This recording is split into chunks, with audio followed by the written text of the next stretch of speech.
There were also others whose thinking was even wider of the mark, since they asserted that the soul is a body.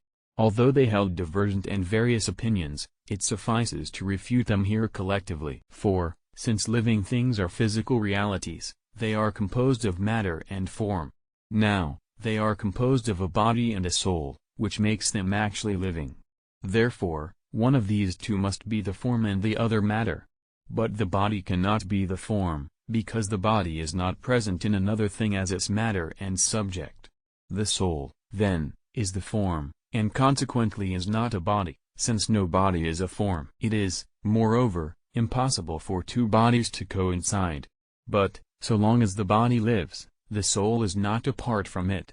Therefore, the soul is not a body. Then, too, every body is divisible. Now, whatever is divisible requires something to keep together and unite its parts, so that, if the soul is a body, it will have something else to preserve its integrity, and this yet more will be the soul, for we observe that, when the soul departs, the body disintegrates.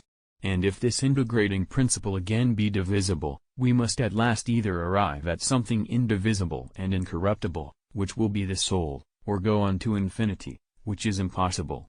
Therefore, the soul is not a body. Again, it has been proved in Book 1 of this work, and in Physics 8, that every self-mover is composed of two parts: one, the part that moves and is not moved; the other, the part that is moved.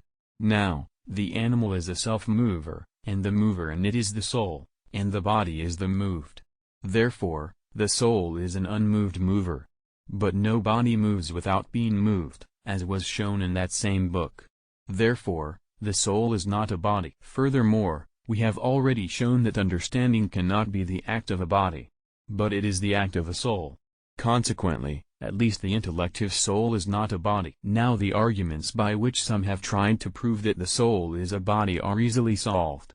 They argue as follows, that the Son is like the Father even in accidents of the soul, despite the fact that the begetting of the one by the other involves the parting of body from body, that the soul suffers with the body, that the soul is separate from the body, and separation is between mutually contacting bodies. But against this argumentation it has already been pointed out that the bodily temperament has a certain dispositive causality with respect to the passions of the soul. Moreover, it is only accidentally that the soul suffers with the body, for, since the soul is the form of the body, it is moved accidentally by the body's being moved.